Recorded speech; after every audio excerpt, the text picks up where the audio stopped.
नमस्कार, आप देख रहे हैं LR भारत। मैं हूं आपके साथ सनी कुमार। चुनावी सरगर्मियां जो है बिहार में तेज हो गई। बिहार में विधानसभा चुनाव इसी साल होना है और कल राजद के 5 MLC जदयू में शामिल हुए हैं।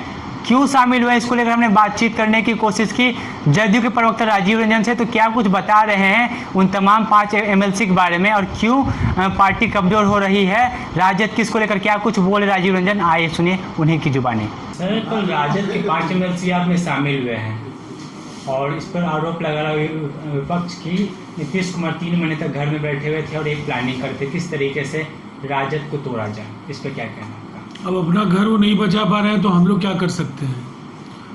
उनकी पार्टी के विधान परिषद के सदस्यों को तेजस्वी यादव पर भरोसा नहीं है, रघुवंश प्रसाद सिंह जी को तेजस्वी यादव पर भरोसा नहीं है। कई ऐसे उनके MLAs हैं जो कहीं ना कहीं तेजस्वी यादव के कार्यशैली को लेकर के समय समय पर नाराजगी जाहिर करते रहे।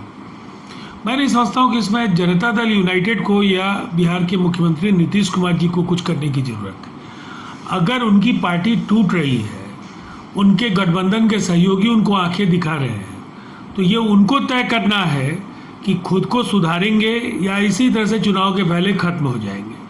देखिए, अस्तित्व संकट के दौर से वो जूझ रहे हैं और विधानसभा चुनाव के बाद तो 2010 में 22 MLAs की पार्टी उनकी रह गई थी, वो उस आंकड़े को बचा लें ये भी आसान अब नहीं दिखता है। जिस तरीके से शुरुआत आपसे हुई थी, यानी कि जदयू से एक MLC गए थे राजद में शामिल होने, उसके बाद आपने उनके 5 MLC अपनी पार्टी हम लोगों का तोड़फोड़ में कोई, हम लोगों की ओर से कोई तोड़फोड़ की कोशिश कभी नहीं होती है, इसलिए कि नीतीश कुमार जी के नेतृत्व में इस गठबंधन को एक बड़ी जीत मिलने जा रही है।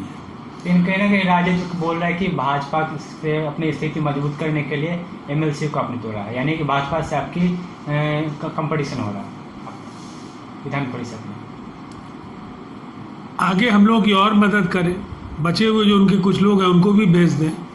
अगर हमारे प्रति उनको इतनी हमदर्दी है तो अपने बचे हुए MLCs को भी भेज दें। देखिए, ये बचकाने तर्क राजनीति में उनको खुद को साबित करने का मौका नहीं देंगे। उन्हें काम करना होगा, लोगों का भरोसा जीतना होगा, जनप्रतिनिधियों को कहीं ना कहीं ये भरोसा दिलाना होगा कि उनके नेतृत्व में राजद का कोई भविष्य है, क्योंकि उनके नेताओं को ये पता है कि राजद की नैया डूब रही है और डूबते नाव पर कोई बैठने के लिए तैयार नहीं है। तो आपने सुना जो साफ तौर पर कह रहे हैं राजीव रंजन, राजद से अपना घर नहीं समझ रहा है, यानी कि जो उनके परिवार है, जो MLC थे उन्हें उस तरीके का इज्जत नहीं मिल पा रहा था। इस वजह से उनके 5 MLC शामिल हुए हैं जदयू में। राजद को अपने तमाम राजनीतिक दल है और ऐसे में जो भी उनके कार्यकर्ता हैं, जो भी नेता है, उनका इज्जत करना चाहिए, तभी उनका घर बच पाएगा, यानी कि राजद का जो कुंभा है वो सही सलामत रहेगा। नहीं तो राजद में सिर्फ लालू प्रसाद यादव और तेजस्वी जी ही बचे रह जाएंगे, उनका परिवार ही बचा रह जाएगा। ऐसी खबरों में बने रहने के लिए हमारे चैनल को लाइक, सब्सक्राइब और शेयर करना ना भूलें और बेल आइकन जरूर दबाएं। धन्यवाद।